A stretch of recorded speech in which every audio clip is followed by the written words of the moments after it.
Guideline দিবেন আমাদের COVID-19 কে আমরা কিভাবে আমাদের মানে আমাদের মেশিন লার্নিং ব্যবহার করে এটাকে আমরা ফাইট করতে পারি আমাদের টেকনিক্যালি।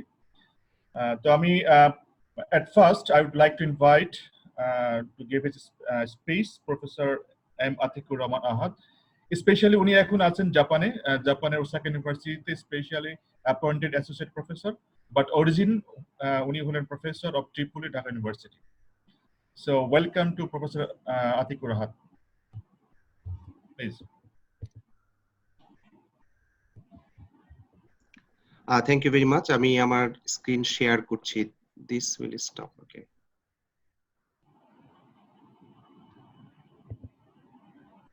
Okay.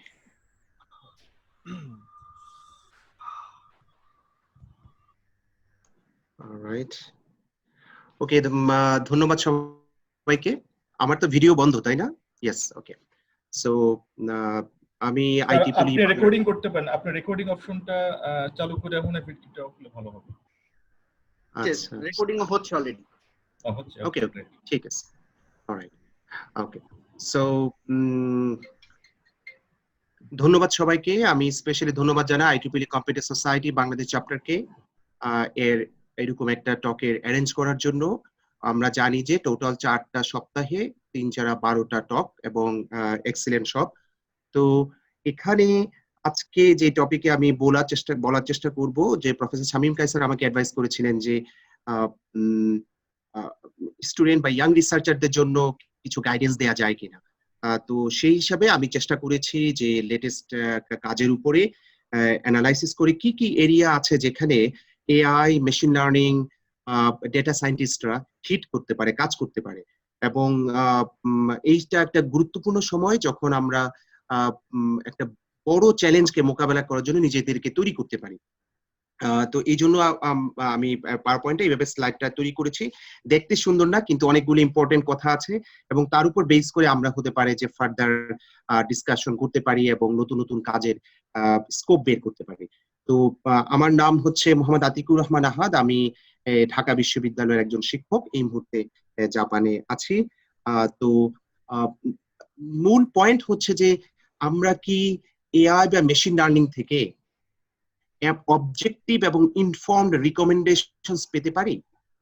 এটা কি possible by using AI, machine learning, deep learning? এবং how far this are realistic and possible?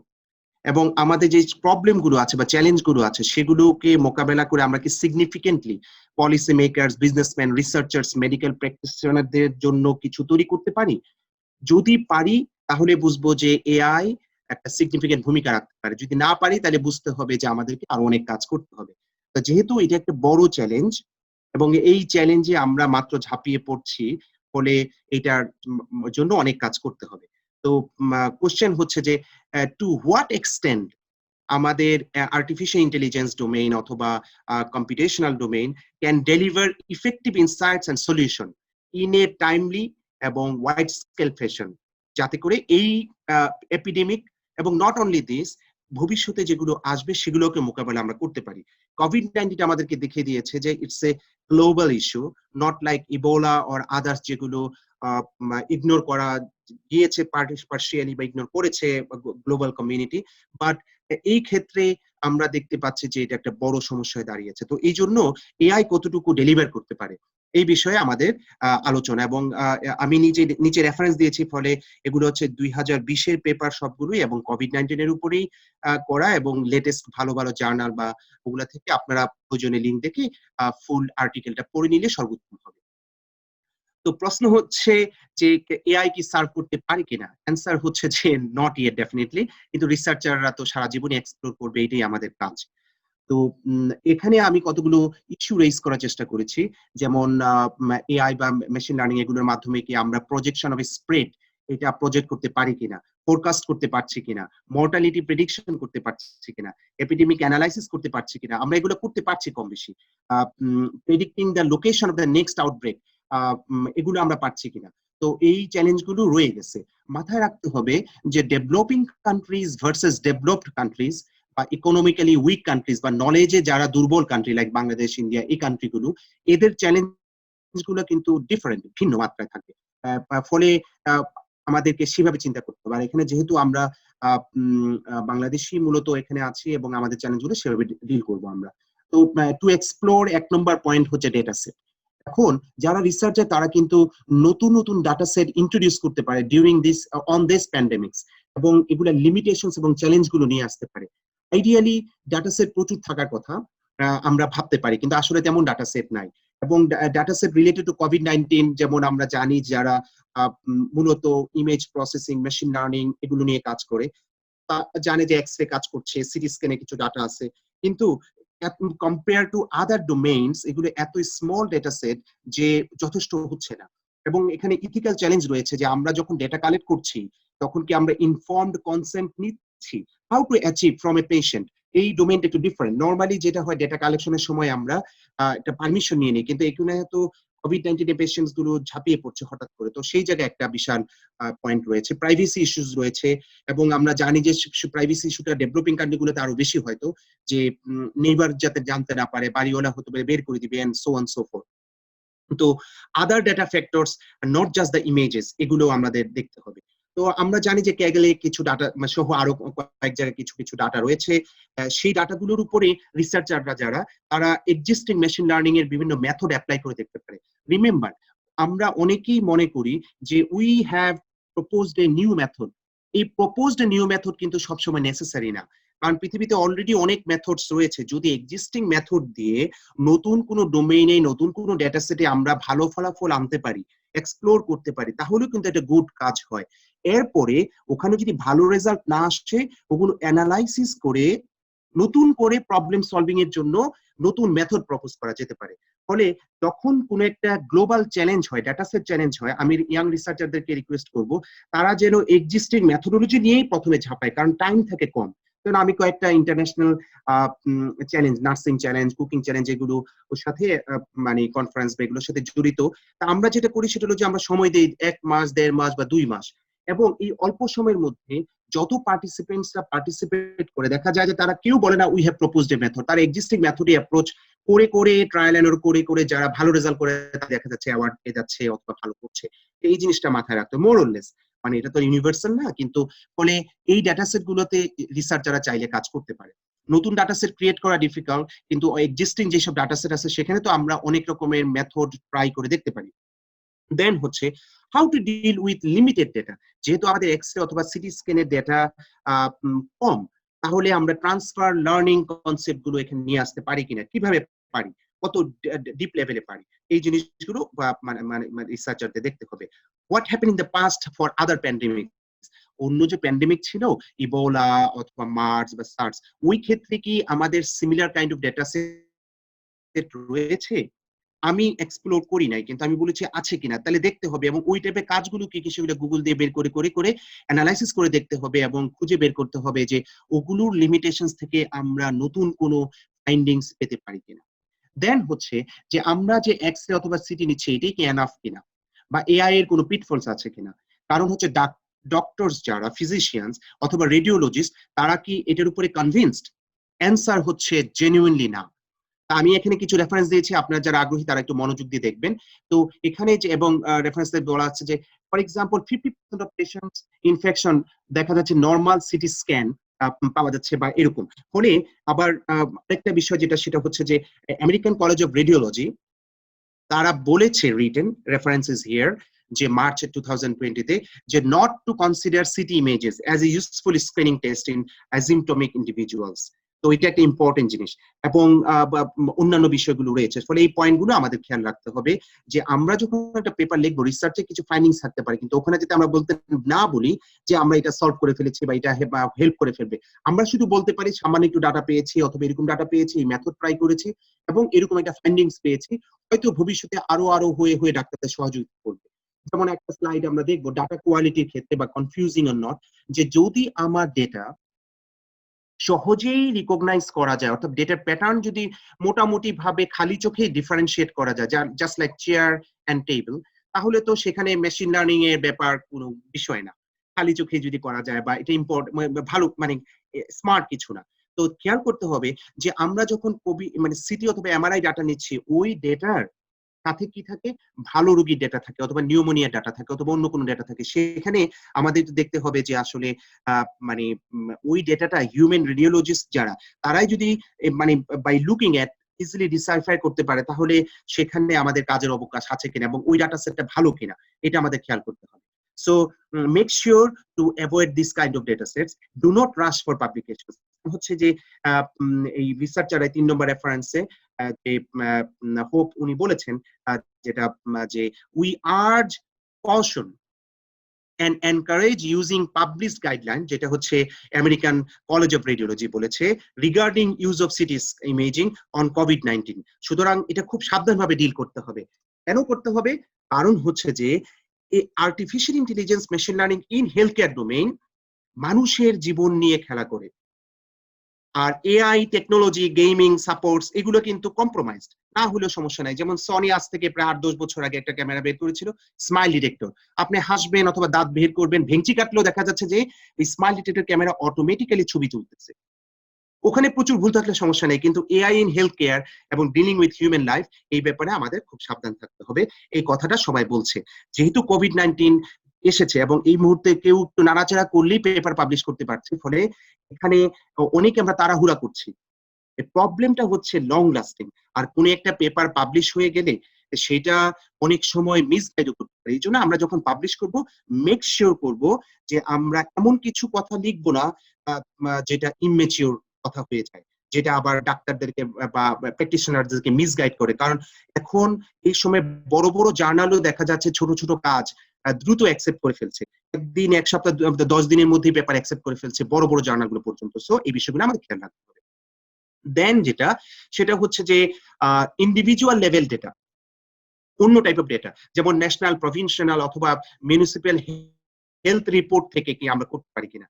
এবং চায়নাতে যেটা করেছে সেটা হচ্ছে যে তারা একটা বড় ডাটা সেট তৈরি করেছে এবং সেই ডাটা সেট তৈরি করতে গিয়ে তারা কি কি ফিচার্স নিয়েছে, আমরাও কিন্তু রিসার্চাররা এগুলো চিন্তা করতে পারি যে হসপিটাল, গভর্নমেন্ট, অন্যান্য প্রতিষ্ঠান থেকে বা মিডিয়া থেকে বা এরকম করে আমরা কি যে মানে জিও লোকেশন ডেটা, যে কবে হসপিটালে আসলো, কবে কনফার্ম হলো পজিটিভ, ট্রাভেল হিস্ট্রি গুলো জানা, ইনক্লুডিং ডেট এন্ড লোকেশন, তার এজ না জানতে পারলে অনেকের এজ জানা যায় না, তাদের এজ রেঞ্জ জানা, তাদের sex, city, province, geo location from Google map, এবং আগে কোনো ক্রনিক ডিজিজ ছিল কিনা। If it is 0 then no problem, if it is 1 then what are those. তো এবং সোর্স অফ ইনফরমেশন, আউটকাম, মানে কবে হসপিটাল ডিসচার্জ হলো আর আনফরচুনেটলি মারা গেলে সেটা কিভাবে হলো, and so many other things. এগুলো করে ওইসব ডেটাগুলো ইম্পর্টেন্ট। তো মেশিন লার্নিং, এআই বা আমাদের এই ডোমেইনের লোকজন কিন্তু এই টাইপের ডেটাও তৈরি করতে পারে, যেটা প্রচন্ড পরিমাণে গভর্নমেন্টকে সাপোর্ট দিবে, because after making the data set we can explore and work on those. আরেকটা ডাটা হচ্ছে টুইটার ডাটাবেস, অলরেডি বাজারে চলে আসছে। এই পেপারে 1 নম্বর পেপারে তার গিটহাব রিপোজিটরি দেওয়া আছে, কিন্তু আনফরচুনেটলি ওরা যে গিটহাবের লিংক দিয়েছে সেটা কাজ করছে না। এটলিস্ট আমি যখন তৈরি করেছি আজকে, মানে আজকে আমি ক্লিক করেছিলাম লাস্ট মোমেন্টে যে ফাইনালি কাজ করে কিনা, বাট আপনারা হয়তো অন্য কোনো ভাবে খুঁজে পাবেন ডাটাটা। তো এটা তো পাবলিশ হয়ে গেছে। তো এখন পয়েন্ট হচ্ছে যে এই সোশ্যাল, এর মধ্যে যেটা রেখেছে যে সোশ্যাল ডিস্টেন্সিং, তারপরে হচ্ছে homemade mask, mental health tips and so many other things based on Twitter database. ফলে যারা সোশ্যাল মিডিয়া নিয়ে কাজ করে বা ওই টাইপের ডাটা নিয়ে নাড়াচাড়া করে, তারা দেখতে পারে যে ফেসবুকে কি হতে পারে, টুইটারে কি হতে পারে, এটা কি ল্যাঙ্গুয়েজ স্পেসিফিক হয় কিনা, ঠিক আছে, বা কান্ট্রি স্পেসিফিক হলে বা রিজিওনাল হলে কিরকম হবে, সেগুলো কিন্তু অনেক বড় রিসোর্সেস হয়ে দাঁড়াবে। আরেকটা আছে যেটা 100টার উপরে কান্ট্রি, বিভিন্ন ভাষায় কোভিড-19 ইনফেক্টেড সার্জিক্যাল পেশেন্টস এর ইনফরমেশন দেয়া আছে, you can have a look. So need collaborations, need for collaboration with the technological industry and data scrutiny, এবং আমাদের খেয়াল করতে হবে যে ডেটা অলরেডি আছে কিছু, আরো ডেটা তৈরি হবে। এবং অ্যাকর্ডিং টু রেফারেন্স 3 তারা স্ট্রংলি বলেছে যে ডেটা সায়েন্টিস্ট এবং এক্সপার্টস ইন এআই এবং মেশিন লার্নিং এরা গেট কিপার্স হতে পারে টু মেক দিস হ্যাপেন। যে এই যে ডেটা আছে সেই ডেটাগুলোকে অ্যানালাইসিস করার জন্য we can contribute A lot. So this is another point. Now another issue হচ্ছে যে যদি আমাদের ডেটা না থাকে বা যদি ডেটা চ্যালেঞ্জিং না হয়, ইজি ডেটা হয় বা ডিফিকাল্ট না হয়, তাহলে আমাদের আর্টিফিশিয়ালি ক্রিয়েট করতে হবে। Is it possible? তো এটা করার জন্য স্পেশালি আমি একটা এক্সাম্পল দিচ্ছি যে ইমেজ অথবা ভিডিওর ক্ষেত্রে আমরা যেটা সাধারণত করি, যে আমরা র্যান্ডম ক্লিপিং বা ক্রপিং করি, হরাইজন্টালি করি অথবা কর্নার ক্লিপিং করি, জিটারিং করি, বা নয়েজ অ্যাড করি, লো কোয়ালিটি বানাই, এইভাবে করে করে আমরা করার চেষ্টা করি। ড্রাগ বা জিন অ্যানালাইসিসের ক্ষেত্রে প্রচুর আছে। এখন ডেভেলপিং কান্ট্রির জন্য এটা ডিফিকাল্ট, কারণ আমাদের কান্ট্রিগুলো সেভাবে প্রিপেয়ার্ড না। একটা এক্সাম্পল এখানে আছে, রেফারেন্স 1 এ দেখতে পারেন যে scientist are using virtual reality to refine new AI generated drugs for কোভিড-19। কিভাবে করে আমি জানি না, so for this you can look into this paper. But দুইটা গ্রুপ, একটা হচ্ছে হংকং বেসড এআই কোম্পানি এবং ন্যানোম হচ্ছে ভিআর কোম্পানি ইউএসএ বেসড, তারা এটা জয়েন্টলি কাজ করতেছে। এন্ড হোয়াট দে সেড যে be careful, while AI can come up with novel and diverse drug-like molecules, কিন্তু make sure করতে হবে যে medicinal chemist যাতে খুবই কেয়ারফুলি চেক করে বিফোর প্লেসিং এনি স্টেপ, যেখানে মানুষের জীবন নিয়ে খেলা এবং যেখানে $1 মিলিয়ন ইনভেস্টমেন্টের বিষয়। এগুলো খুব ডিফিকাল্ট বিষয়, বাট এরপর এগুলো আমাদের জানতে হবে, যেখানে স্কোপ আছে করতে হবে। রোবোটিক্স নিয়ে কেউ নাড়াচাড়া করে, প্রায় 2 মাস আগে আমাকে কয়েকটা ছেলে নক করেছিল যে ওরা রোবট বানাবে, এবং 1 সপ্তাহ আগে আরেকজন সে আমাকে একটা পেপার পাঠিয়েছে দেখার জন্য যে রোবট বানিয়েছে যে রোগীকে খাবার দেয়। তো আমাদের মাথায় রাখতে হবে যে আমরা যদি লাইন ফলোয়ার রোবট নিয়ে খেলাধুলা করি তাহলে তো হবে না।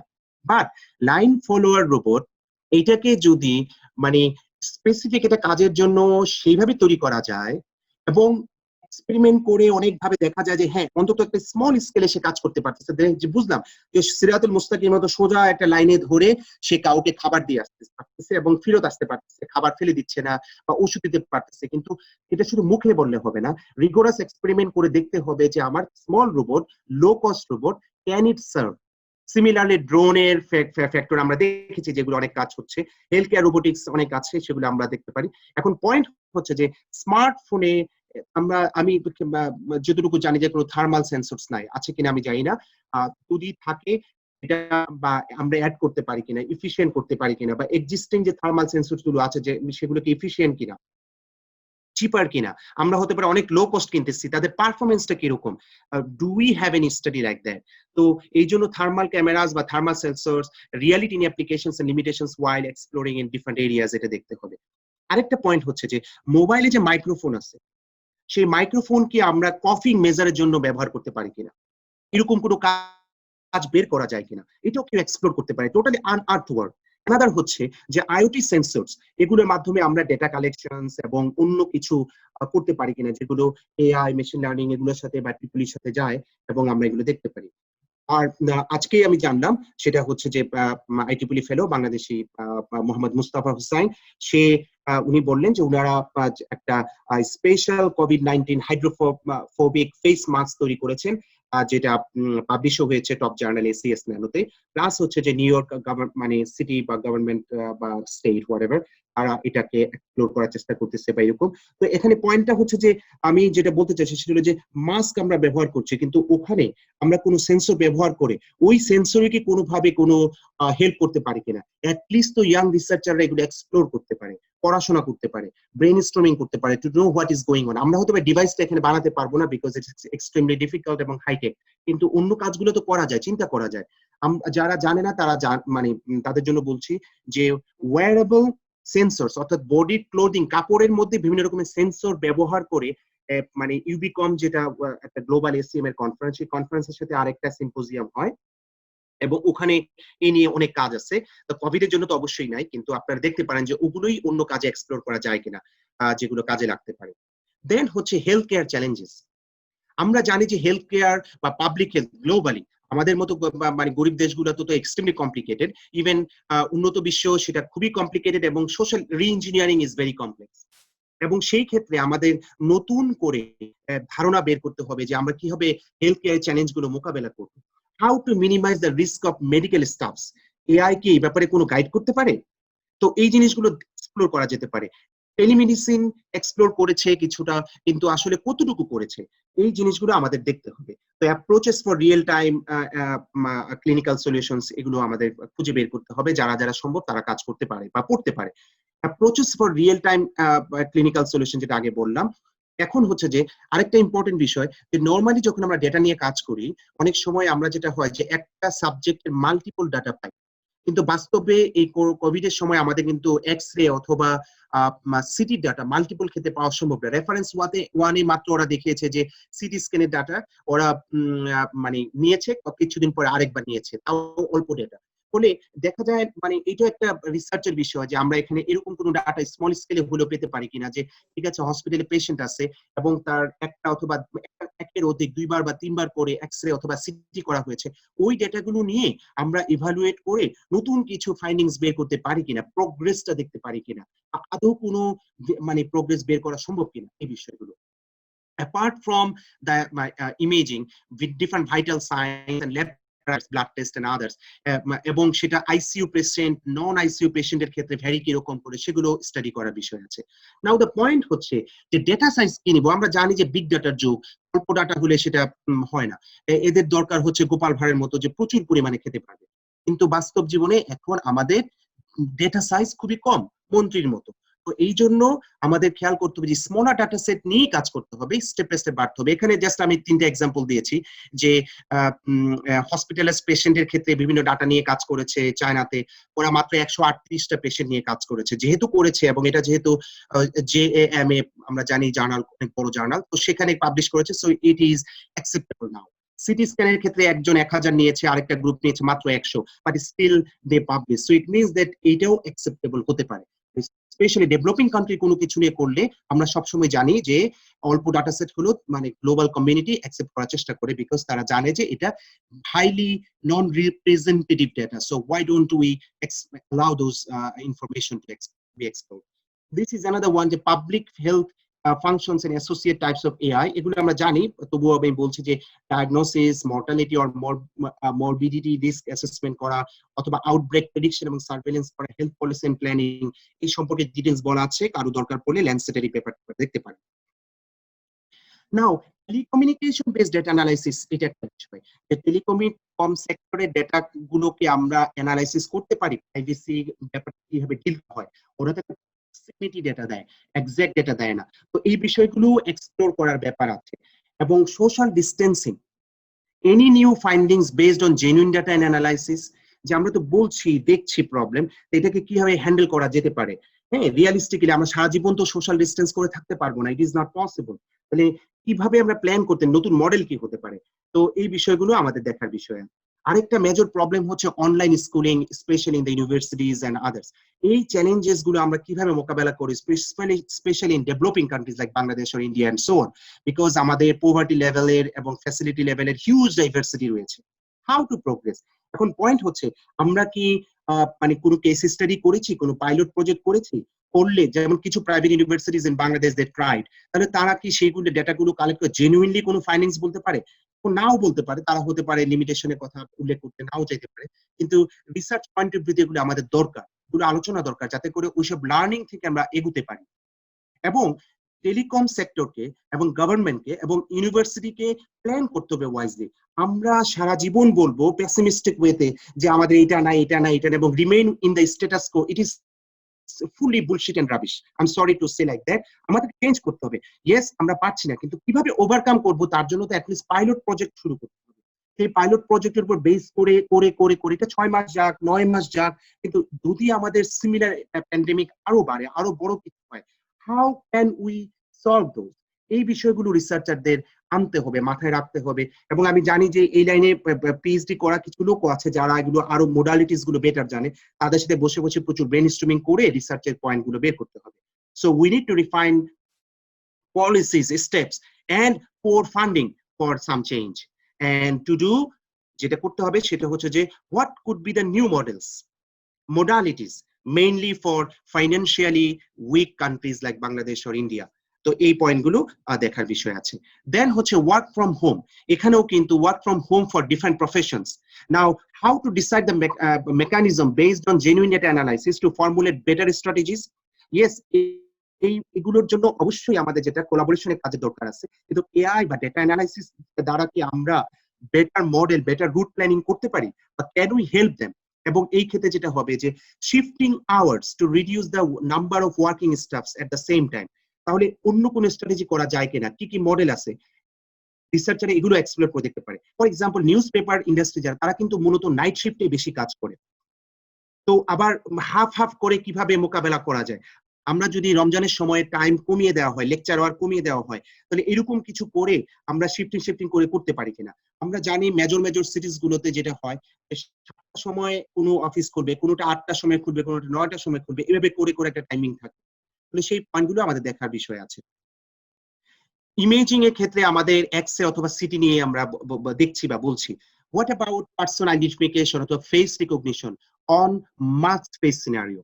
মাস্ক যখন থাকবে তখন আমরা কিভাবে ফেস রিকগনিশন করবো? আমরা জানি ফেস রিকগনিশনে মিলিয়নস অফ ডেটা নিয়ে অ্যামেজিং ওয়ার্কস হয়েছে।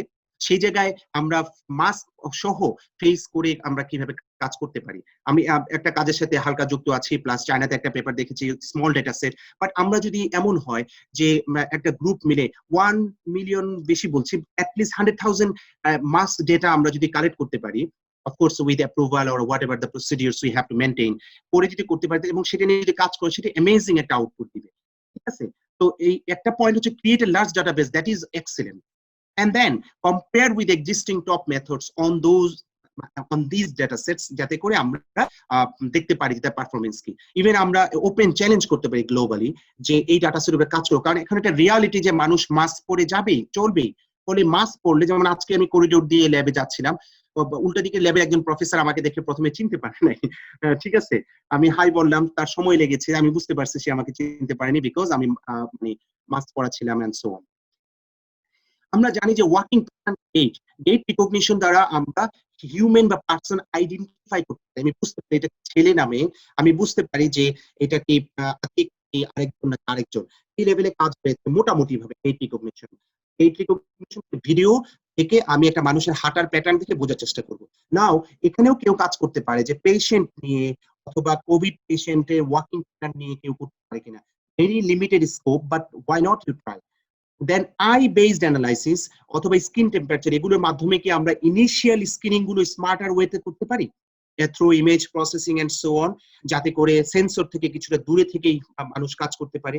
Can machine learning cover various patients having symptoms like fever, cough etcetera? আবার অনেকের কাছে দেখা যাচ্ছে যে এই ভিজিবল সিমটমস গুলো নাই।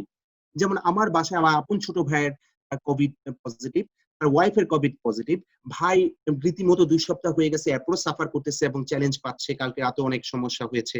কিন্তু on the other hand luckily his wife কোন রকমের সিমটমস নাই।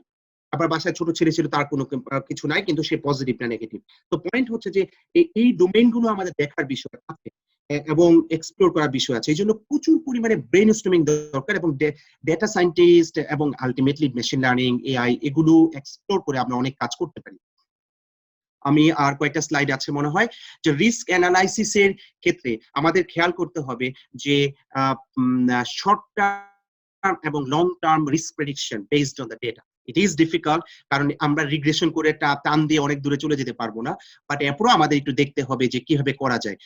আমাদের এমন ভাবে চিন্তা, ইয়াং রিসার্চারদেরকে আমি বলি যে আমরা ফেসবুকে সারাক্ষণ সরকারকে অথবা একে ওকে আমরা কমপ্লেইন না করে, আমরা যদি গভর্নমেন্টকে সাপোর্ট দেওয়ার জন্য সত্যিকার অর্থে ওয়েল কুকড ফুড তৈরি করতে পারি অথবা মিডিয়াম কুকড ফুড, মানে কিছু খাবার তৈরি করতে পারি, তাহলে সরকার কিন্তু মানে কোনো না কোনো ভাবে এখান থেকে বেনিফিটেড হবে।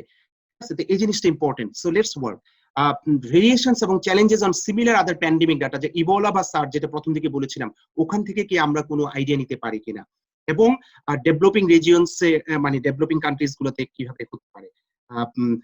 How much wrong the reported data, এটা আমরা সবাই বলি একদম ওপেনলি অথবা ইত্যাদি, যে যে কোনো দেশেরই বা কিছু কিছু দেশ বাদে সরকার যে রিপোর্ট দেয় সেটা টোটালি ভুল, এটা 10 গুণ হচ্ছে, 20 গুণ হচ্ছে, এরকম কথাবার্তা আমরা শুনি। ঠিক আছে, তো কিন্তু নিউজ পেপার অথবা সোশ্যাল মিডিয়াতে অন্য রিপোর্ট পাই, এটা কতটুকু রং? এই মেশিন লার্নিং ব্যবহার করে বা এইসব অ্যানালাইসিস করে আমরা এটাকে ডিসাইফার করতে পারি, হেল্প করতে পারি এন্ড সো অন। কারণ হচ্ছে যে গভর্নমেন্টকে অনেক সময় অনেক কিছু হাইড করতে হয়, বা গ্লোবালি করে, এটা শুধু বাংলাদেশ নয়, অনেক দেশই করে বিভিন্ন পার্সপেক্টিভে, যেটা যারা পজিশনে থাকে তারাই বুঝে। সব সত্য সবসময় বলা যায় না, ঠিক আছে? তো এবং এটা কিন্তু আমাদের মানে একজন মন্ত্রীও বলে ফেলেছেন যে সব সত্য মানে সবকিছু প্রকাশ করা যায় না ইন্টারন্যাশনাল বিজনেস এগুলোর জন্য, কিন্তু অ্যাটলিস্ট তো পলিসি মেকিং এর জন্য আমরা করতে পারি। স্মল স্কেলে কি আমরা একটা বিশ্ববিদ্যালয় বা একটা ইউনিভার্সিটির স্টুডেন্টদের উপর ডেটা কালেক্ট করে কি আমরা করতে পারি? যদি এটা বেশ বড় হয় তাহলে একটা ডিপার্টমেন্টের একটা ইয়ার মাত্র যেখানে 50 জন স্টুডেন্ট, সেখানে কি করতে পারি? করে ওটার উপর বেস করে কি আমরা কিছু ডাটা কালেক্ট করে কাজ করে let's learn rather than thinking about big work later, মানে at the beginning. তো এই বিষয়গুলো করে আমরা রিয়েলিস্টিক ওয়েতে পলিসি মেকারদের, গভর্নমেন্টকে এবং ইন্ডাস্ট্রিকে সাপোর্ট দিতে পারি কিনা সেটা important. How to change the mindset, আমি জানি না এখানে এআই মেশিন লার্নিং কতটুকু ইম্প্যাক্ট ফেলার জায়গা আছে, বাট এক্সপ্লোর করা যেতে পারে। যেহেতু এই আমাদের নতুন হ্যাবিটে অভ্যস্ত হতে হচ্ছে, মাইন্ডসেটে এটা হাইলি ভ্যারিড পিপল। আমরা জানি ডোমেস্টিক ভায়োলেন্স প্রচুর পরিমাণে বেড়েছে। আনফরচুনেটলি আমরা পুরুষরা মেয়েদেরকে অত্যাচার অনেকেই করে, এবং ইন্ডিয়ার একটা রিপোর্ট আমি নিজে দেখেছি যে ডাবল হয়ে গেছে according to the government report. তাও আমরা জানি সবাই রিপোর্ট করে না।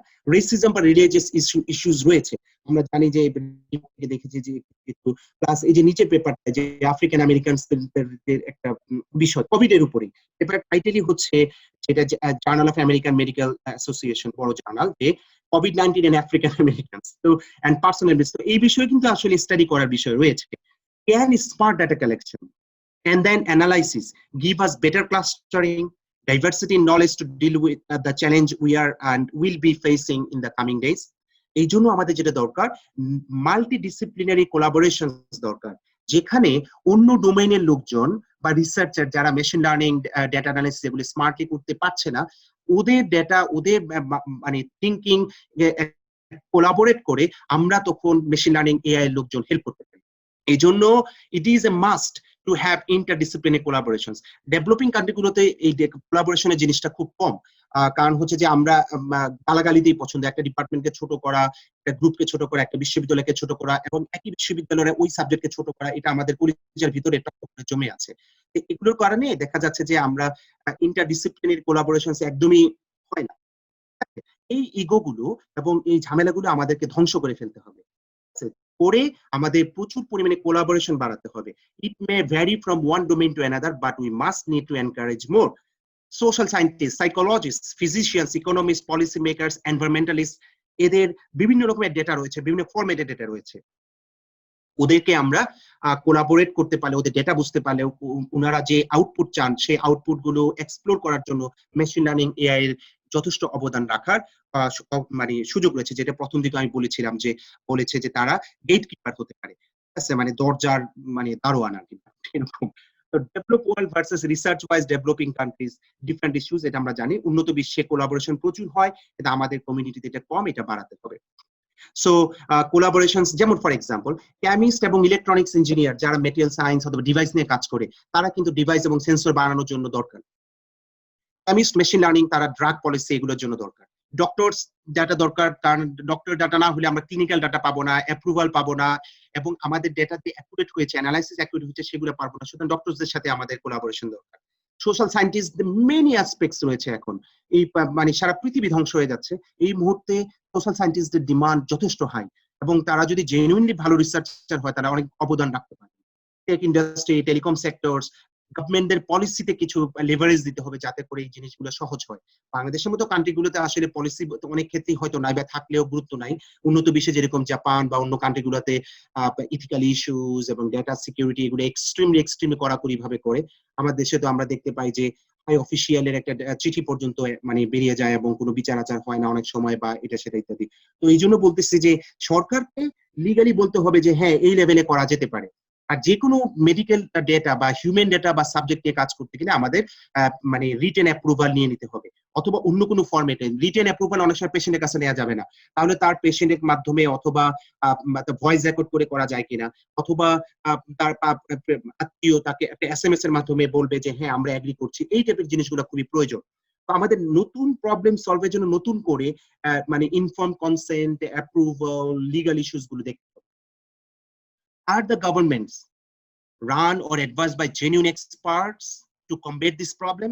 এটা কি ইম্পর্টেন্ট। এখন প্রশ্ন হচ্ছে জেনুইন এক্সপার্ট কোথায় পাবো?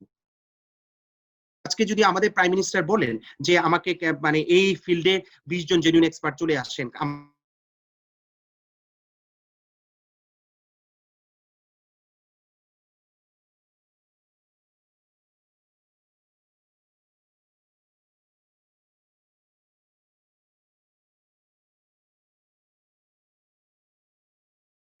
মানে পছন্দ মতো টাকা বের করে।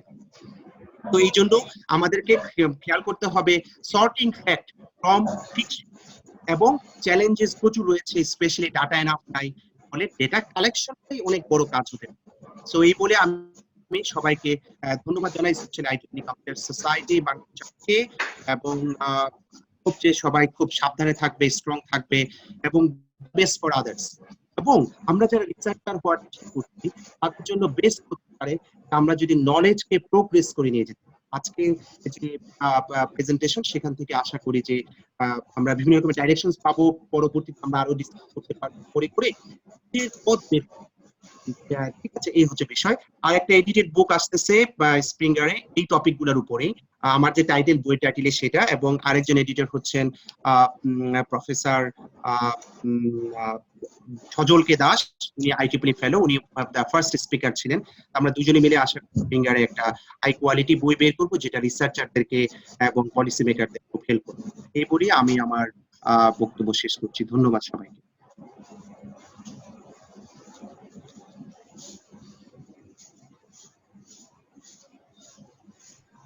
থ্যাংক ইউ প্রফেসর আতিকুর আহাদ, আপনার অসংখ্য ধন্যবাদ। আপনার এত সুন্দর আমাদের কোভিড-19 কে ফাইট করার জন্য, ওর বিরুদ্ধে ফাইট করার জন্য যত রকম স্কোপ আছে, যত রকম নির্দেশনা আছে, আপনি মোটামুটি সবই কাজ করেছেন। আর মনে হয় যারা এখানে ইয়াং রিসার্চার যারা এখানে আছেন অডিয়েন্স হিসেবে, তারা অনেক এনজয় করেছেন। তো আমি অডিয়েন্সের মধ্য থেকে আমি অ্যাকচুয়ালি কোনো প্রশ্ন বা কোনো কোয়ারিজ থাকলে আমি প্রফেসরকে আমি জিজ্ঞাসা করার জন্য আহ্বান জানাচ্ছি। তো আপনাদের যদি কারো প্রশ্ন থাকে আপনারা প্লিজ রেজ ইউর হ্যান্ড, দেন আমি নাম ধরে ডাকলে আপনারা ওনাকে প্রশ্ন করবেন। ওকে, আমি দেখতে পাচ্ছি Tamim, ITP BRAC university SB. আমি তামিমকে রিকোয়েস্ট করছি তার প্রশ্ন করার জন্য। Sir Tamim, Tahmim, sorry তাহমিম।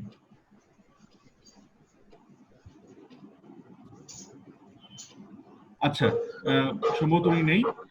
তারপরে আছে হলো কাউসার। হ্যাঁ, কাউসারকে আমি প্রশ্ন করার জন্য আমি আহ্বান জানাচ্ছি। কাউসার,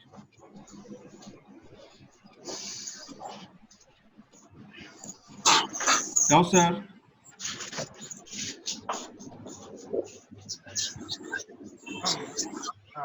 আমি আনমিউট করা লাগবে কিনা?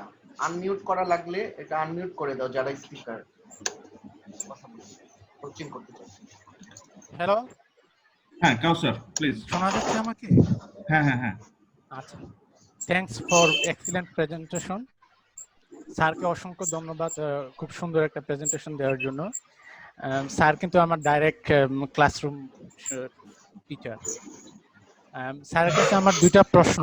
প্রথম প্রশ্ন হচ্ছে, যারা artificial intelligence or machine learning ফিল্ডে হচ্ছে নতুন, দেখা যাচ্ছে তারা যদি কোভিড-19 নিয়ে রিসার্চ করতে চায় তাহলে তাদেরকে আর্টিফিশিয়াল ইন্টেলিজেন্স বা মেশিন লার্নিং সম্বন্ধে জানতে অনেক সময় লেগে যায়। তো তারা যদি হচ্ছে এক্সিস্টিং যে মেথডগুলো আছে সেগুলো যদি অ্যাপ্লাই করে প্রেডিকশন বা ফোরকাস্টিং করতে চায়, তাহলে এগুলো করে যদি কোনো ভালো জার্নালে সাবমিট করতে চায়, তাহলে এটা কোনো সমস্যা হবে কিনা, যে এটাকে কোনো কপি বা এরকম কোনো কোশ্চেন এরাইজ হতে পারে কিনা। সেকেন্ড কোশ্চেন হচ্ছে, আচ্ছা কাউসার, জি স্যার। আমি ধন্যবাদ তোমাকে। তুমি কি জাতীয় কবি কাজী নজরুল ইসলাম বিশ্ববিদ্যালয়ের শিক্ষক, তাই তো? জি স্যার। ওকে, ধন্যবাদ। তো আমি প্রথমটার উত্তর আগে দেই। সেটা হচ্ছে যে আমাদের খেয়াল করতে, আমি মাঝখানে বলেছিলাম যে নতুন মেথড আবিষ্কার করতে হবে, এটা মাথায় সবসময় রাখা সঠিক না। কারণ হচ্ছে যে আমাদের মাথায় রাখতে হবে যে এক্সিস্টিং অনেক মেথড রয়েছে যেটা হতে পারে নতুন কোনো ডোমেইনে বা নতুন ডেটা সেটে ফিট করতে পারে। যদি ফিট করে তাহলে আর কেন নতুন খুঁজবো সবার আগে? আমরা দেখবো যে এক্সিস্টিং সলিউশন এনাফ কিনা। ফলে ভালো জার্নালে পাবলিশ করার জন্য এই মুহূর্তে সেটা হলো গিয়ে যে কোভিড-19 এ যদি কাজ করা যায় তাহলে ওয়ার্ল্ডের টপ র্যাঙ্ক জার্নাল গুলোতে অতি দ্রুত পাবলিশ করা সম্ভব হচ্ছে। আমি যতগুলো পেপার রেফার করেছি এগুলো একদম number 1 journal in field length for. আপনি যদি দেখো তাহলে দেখবে যে এখানে কাজ তেমন হয় নাই, কিন্তু সেই তুলনায় বড় জায়গায় পাবলিশ হচ্ছে, বিকজ চ্যালেঞ্জটা বড়, এটা মোকাবিলা করে ভালো জার্নালে পাবলিশ করা কোনো সমস্যা। এটা পরের প্রশ্ন। আর প্রথম যেটা যে নতুন টপিক, এখন যেহেতু মেশিন লার্নিং বলি, এআই বলি, সবগুলো একটা বড় ডোমেইন। তোমাকে প্রথমে এই যে আমি যতগুলো পয়েন্ট বললাম, এই ধরো 40টা বা 30টা পয়েন্টের যে কোনো একটা টপিক তুমি পছন্দ করে ফিক্স করো যে তুমি ওই জায়গায় কাজ করবে। ওইটা কাজ করার জন্য তুমি দেখো যে তোমার কি পরিমাণ নো হাউ দরকার। তুমি যদি মেডিকেল ইমেজিং নিয়ে কাজ করো তাহলে তোমার এক রকমের নলেজ দরকার পড়বে। তুমি যদি ভিডিও নিয়ে কাজ করো তখন আরেক পড়বে। তুমি যদি সেন্সর ডাটা নিয়ে করো, অ্যাক্সেলোমিটার ডাটা বলো অথবা লোরার ডাটা নিয়ে বলো, অন্য কোনো সেন্সর ডাটা নিয়ে, তার আরেক রকম হবে। ফলে তোমাকে ডিসাইড করতে হবে কোন টপিকে কাজ করবে। আবার তুমি যদি মনে করো যে ইকোনমিক্যাল ডেটা, সোশ্যাল ডাটা বা মেডিকেল হসপিটালের ডেটা, যেগুলো হচ্ছে যে জাস্ট বিভিন্ন রকমের প্যারামিটারস, এখানে তোমার ন্যাচারাল ল্যাঙ্গুয়েজ প্রসেসিং করতে হতে পারে বা ডেটা মাইনিং এর কাজ হতে পারে। ফলে টোটালি ডিফারেন্ট ডোমেইন। হ্যাঁ, টুইটার ডাটা নিয়ে কাজ করলে নিশ্চয়ই ইমেজিং এর ডাটার জন্য যে নলেজ দরকার সেটা লাগবে না। ফলে ওইটা দেখে রেলিভেন্ট পেপার গুলো খুঁজে বের করতে হবে যে গত কয়েক বছরে কোভিড-19 এর দরকার নাই, কিন্তু এই টুইটার নিয়ে যারা কাজ করেছে এরকম লেটেস্ট কতগুলো পেপার দেখে ভালো মতো বুঝলে তখন সেগুলো। আর আমরা যখন একটা পেপার লিখবো, আমরা তো লিখবো যদি নতুন প্রস্তাব দেয় আমরা বলবো we have proposed new method, otherwise আমরা বলবো we have implemented this method, reference দিয়ে যে ওদের এই মেথড আমরা ব্যবহার করে এই নতুন ডাটা সেটে আমরা প্রবলেম সলভ করার জন্য চেষ্টা করছি। ওকে, তো এইভাবে হচ্ছে করা যেতে পারে। এটা হলো প্রথম পার্ট। Thank you. আমার দ্বিতীয় প্রশ্ন হচ্ছে, বিভিন্ন ধরনের হচ্ছে এপিডেমিক মডেল আছে, বিশেষ করে স্ট্যাটিস্টিকে বিভিন্ন ধরনের মডেল আছে। তো এগুলো যদি আমি ইউজ করে প্রেডিকশন করতে চাই, সাধারণত দেখা যায় আমরা যারা ইঞ্জিনিয়ারিং ফিল্ডে আছি ওই মডেলগুলোর সাথে তেমন পরিচিত না। তো যারা এগুলা ইউজ করে অলরেডি কোভিড-19 প্রেডিকশন করে ফেলেছে, তো আমি যদি তাদের মেথডের ম্যাথল্যাব বা মেশিন লার্নিং এর যে কোডগুলো আছে সেগুলো যদি আমি ইউজ করি, তাহলে আমার ওই রিসার্চের মধ্যে ওই তাদের কোড, যে কোডগুলো আমি ইউজ করেছি সেগুলো কি আমার রেফারেন্স হিসেবে দিতে হবে? আর যদি আমি না দেই তাহলে আমার কি সমস্যা হতে পারে ওটা যদি আমি উল্লেখ না করি? এগেইন আমি বলি যেটা যে পেপার যদি পেপার পাবলিকেশনের পয়েন্টে আসে তাহলে অবশ্যই আমরা যার যেটা ব্যবহার করব পরিষ্কার ভাষায় যত ক্লিয়ার করে লেখা সম্ভব তত ক্লিয়ার করব। একটা পেপার রাইটিং অনেকটা হচ্ছে যে হাজবেন্ড ওয়াইফের সম্পর্কের মতো, যে সবকিছু ক্লিয়ার কাট রাখতে হয়। যদি ক্লিয়ার কাট না থাকে তাহলে সমস্যা হয়। তো এই জন্য তোমার ওই যে যা যা ব্যবহার করবে সবই রেফারেন্স দিতে হবে, এতে কোনো সমস্যা নাই। মানে তুমি যা তা প্রকাশ করাতে কোনো প্রবলেম নাই। পেপার রাইটিং এই হচ্ছে অ্যানাদার স্কিল এবং অ্যানাদার স্ট্র্যাটেজি। কিন্তু তুমি যে কোনো মডেল ব্যবহার করো না কেন তুমি ব্যবহার করতে পারো, এবং অবশ্যই বলতে হবে যে আমরা এই মডেল ব্যবহার করেছি। ইনফ্যাক্ট প্রফেসর সজল কে দাস আইটিপিলি ফেলো, উনি যে প্রথম টক দিয়েছিলেন এই সিরিজের, ইউটিউবে ভিডিও আছে, উনি কতগুলো মডেলের কথা বলেছিলেন। তুমি যদি ওই টকটা না শুনে থাকো তাহলে ইউটিউব থেকে দেখতে। Thank you. আচ্ছা, আমার মনে হয় ইকাউসার ধন্যবাদ। মানে আমার মনে হয় আমাদের প্রফেসর আতিক যেটা বলতে আছেন বারবার যে আমাদের কন্ট্রিবিউশনটা ইম্পর্টেন্ট। পেপার রাইটিংটা এই মুহূর্তে যে আমি পেপার পাবলিশ করাটাই actually not big contribution, but কন্ট্রিবিউশনটা হলো যে আমাদের সমাজে কতটুকু আমাদের অ্যাকচুয়ালি আমাদের কাজে লাগছে বা আমাদের রিয়েলি আমরা মানে আমাদের সোসাইটিকে আমরা হেল্প করছি। তো পরবর্তীতে আমি শুধুমাত্র ডক্টর শামীম কায়সারকে দেখতে পাচ্ছি যিনি হাত উঠিয়েছেন। তো ডক্টর শামীম কায়সার প্লিজ। আসসালামু আলাইকুম।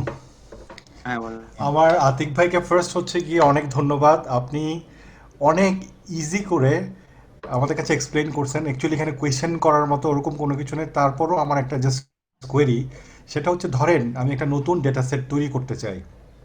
নতুন ডেটা সেট তৈরি করার ক্ষেত্রে সে কোভিড নিয়ে কোনো একটা ডেটা সেট তৈরি করতে চাই, সেই ডেটা সেট তৈরি করার ক্ষেত্রে আমাদের কি কি জিনিস খেয়াল রাখা উচিত, এটা একটু যদি ক্লিয়ার করতেন। ধন্যবাদ। প্রথমত হচ্ছে যে নাম্বার ওয়ান হচ্ছে যে আমি যদি হিউম্যান সাবজেক্ট অথবা মানুষের ডাটা বা মেডিকেল ডাটা নিয়ে কাজ করি, তাহলে এখানে অবশ্যই খেয়াল করতে হবে যে প্রাইভেসি এবং রিটেন কনসেন্ট বলে আমরা যেটা হয় যে ফর্ম থাকে, সেই ফর্মের মধ্যে কিছু কথা থাকে যে আমি তোমার ডেটা মেডিকেল মানে রিসার্চ পারপাসে ব্যবহার করব এবং প্রয়োজনে পাবলিশ করব। আর যদি মানুষের ছবি থাকে তাহলে বলবো যে সেই ছবি পাবলিশ করা হবে না এন্ড সো অন, এবং সে সেখানে সাইন করবে। এখন পয়েন্ট হচ্ছে যে এটার বিভিন্ন রকমের ফরম্যাট হতে পারে। সে কিন্তু তখন সাইন নাও করতে পারে, সে তখন সাইন করার মতো অবস্থা নাও থাকতে পারে। তাহলে এবং সে এমন রোগী হয়ে গেছে তার পক্ষে সম্ভব না। তো যদি সে তার মানে কোনো একটা অভিভাবককে অ্যালাউ করে, সে অভিভাবক এখানে সাইন করতে পারে। আর আমি যেটা একজন ডাক্তারের সাথে কথা বলেছিলাম, আমরা একটা ডকুমেন্ট তৈরি করেছি। সেই ডকুমেন্টটা হচ্ছে যে আমরা সেই ডকুমেন্টটা এক্সিস্টিং, কারণ ডাটা তো অনেকেই আছে, কিন্তু রুগী চলে গেছে বা মরে গেছে অথবা বাসায় ফিরে গেছে সুস্থ হয়ে আলহামদুলিল্লাহ, তো ওদের ক্ষেত্রে কি হবে? তখন তাদেরকে আমরা একটা এসএমএস পাঠাবো। এসএমএস পাঠানোর পরে তারা সেই এসএমএস এ জাস্ট ওয়াই লেখা পাঠাইলেই হবে, সেটা একটা কনসেন্ট হিসেবে গ্রহণ করা হবে। তো এই টাইপের করে করা হয়। নরমালি প্রত্যেকটা ভালো বিশ্ববিদ্যালয়ে একটা ইথিক্যাল বোর্ড থাকে, যাদের কাছ থেকে ডাটা কালেকশনের আগে এগুলোকে অ্যাপ্রুভ করা নিতে হয়। আনফরচুনেটলি আমাদের দেশগুলোতে এগুলো আমি কখনো শুনি নাই। তো এই বিষয়গুলো। আর ইউটিউবে আমার কতগুলো রিসার্চ মেথোডোলজির উপরে 8টা লেকচার আছে 10 থেকে 15 মিনিটের মধ্যে। এর মধ্যে সম্ভবত লাস্ট 7 নম্বর বা 8 নম্বরে এগুলো নিয়ে বিস্তারিত বলা আছে যে কিভাবে ডেটা কালেকশন করতে হবে অথবা এরকম। নাও পয়েন্ট হচ্ছে যে আমাদের এটাও দেখতে হবে যে ফেস, আমি শামীম কায়সারের সাথে একটা কাজে জড়িত, যে ওই যে মাস্ক ফেস নিয়ে আমরা কাজ করতেছি। এখন মানুষের ফেস যদি মাস্ক সহ চাই, তাহলে আমরা মিলিয়নস কালেক্ট করতে পারি ফ্রম দ্য ইন্টারনেট। এবং ফলে আমাদের একটু দেখতে হবে যে ইন্টারনেট বেস বা ওয়েব বেস অথবা ইউটিউবের ডেটা ব্যবহার করে, ভিডিও ব্যবহার করে যেসব বড় বড় মিলিয়নস অফ ডেটা নিয়ে যারা ডাটা সেট তৈরি করেছে, তারা কিভাবে এগুলোর অ্যাপ্রুভাল অথবা অন্য জিনিসগুলো নিয়েছে, এই ব্যাপারে আমার এক্সাক্ট সঠিক ধারণা নাই, কিন্তু এটা এক্সপ্লোর করে জানা যাবে আর কি। এই হচ্ছে বিষয়। ফলে এগেইন ডক্টর বলি বা যে কোনো কিছু বলি, ডেটা প্রাইভেসিটা এবং ডাটা প্রোটেকশনটা ইম্পর্টেন্ট। অনেক সময় ডাটা চাইলেও আমরা ডিসক্লোজ করতে পারি না। এই কারণে যেমন আমি একটা কাজের সাথে কয়েকটার মধ্যে একটা কাজ হচ্ছে যে রিহ্যাবিলিটেশন পেশেন্টের মুভমেন্ট বা ভিডিও বা এগুলো নিয়ে কাজ করা, কিন্তু সেগুলো আমরা ওপেন করতে পারতেছি না। ইভেন আমার স্টুডেন্ট বাসায়ও নিয়ে যেয়ে কাজ করতে পারে না, তাকে মাস্ট ল্যাবে এসে কাজ করতে হবে। তো কারণ হচ্ছে যে ডেটা প্রোটেকশনটা ঠিক সেভাবে, এবং সেই ডাটা কিন্তু ভিডিও ডাটা না। মানে আমরা নিয়েছি কিনেক্ট সেন্সর দিয়ে ভিডিও ডাটা আছে, কিন্তু ওখানে শুধুমাত্র স্কেলেটন পয়েন্ট আছে। আমরা জানি স্কেলেটন পয়েন্ট থেকে মানুষ বোঝা খুবই ডিফিকাল্ট। স্টিল ওই ডেটা আমরা বা আমার স্টুডেন্ট বাসায় বসে কাজ করতে, ফলে কোভিড এর সময় যখন লকডাউন ছিল, রিমোট কাজ করার জন্য তাকে অ্যাক্সেস দেওয়া হয়নি, যে ওই ডাটা করা যাবে না, অথচ এটা এমন কিছু না, মাত্র কয়েকটা পেশেন্টের ডেটা। সো ডেটা প্রোটেকশন এইভাবে স্ট্রিক্টলি ডিল করা হয়। কিন্তু বাংলাদেশের জন্য আমাদের যেটা করতে হবে সেটা হলো, যেহেতু আমাদের অথরিটি সেভাবে নাই, কিন্তু রিটেন লাগবে, অথবা রিটেন না থাকলে কোনো না কোনো মিডিয়ার মাধ্যমে হবে। আরেকটা এক্সাম্পল বলছি যে টোকিওতে একটা টোকিওর একটা মানে মিউজিয়ামে আমাদের একটা ডেটা সেট তৈরি করা হয়েছে, যেখানে লোকজন পার্টিসিপেন্ট যারা কোমরের মধ্যে একটা বেল্ট বাঁধবে, যেখানে কিছু সেন্সর আছে, এরপরে তারা কিছুক্ষণ হাঁটবে। এখন তারা ওই জায়গায় মনে করো যে বেড়াতে আসছে, সে নিশ্চয়ই ওই সাইন করবে, পড়বে, ওইটা না করে জাস্ট ওরা যেটা করতেছে সেগুলো যে বেল্টটা পরে হাঁটা শুরু করার সময় একটা বাটন ছিল, সেই বাটনে চাপ দিছে, চাপ দেয়াতেই এটা ইয়েস হয়েছে। সে যখন বেল পড়তেছিল তখন মুখে বলা হয়েছে এই বাটন চাপতেই তোমার কনসেন্ট নেওয়া হয়ে যাবে। সে বাটন চেপেছে, কনসেন্ট নেওয়া হয়ে গেছে, কারণ ওই সময় একটা ছবি তোলা হয়েছে। তো আমরা এটাও করতে পারি যে পেশেন্টের জাস্ট একটা ছোট মোবাইলে ভিডিও করা, যে রোগী তুমি কি রাজি? হ্যাঁ, বলা হলো রাজি। অনেকটা আমরা ইন্টারনেটে যেরকম বিয়ে শাদী করে থাকি সেরকম আর কি। আমি করি নাই, তো অনেকেই তো করে। তো সেরকম একটা প্যাটার্ন হতে পারে আর কি। তো ধন্যবাদ। আতিক ভাই, আপনাকে অনেক অনেক থ্যাঙ্কস। তো আর কারো কোনো কোশ্চেন আছে ফ্রম দ্য অডিয়েন্স? আমাদের দেখতে পাচ্ছি আমাদের প্রায় 80+ অডিয়েন্স আছে। আমাদের আর কারো কোনো কোশ্চেন? আমি একটা বলি, সেটা হলো যে আমি তো একবার দেরি হয়ে গেছে, ফলে আমার যেটা মনে হয় সেটা হচ্ছে কারো যদি প্রশ্ন থাকে, আমি সবসময় রেডি টু হেল্প এনিবডি। যাকে চিনিও না, ফেসবুকে সাধারণত মেসেঞ্জার অন থাকি অথবা ইমেইল থাকে, এখানে আমার ইমেইল অ্যাড্রেস আছে, আর আমার ওয়েবসাইটে কিছু লিংক থাকবে, আপনারা দেখতে পারেন।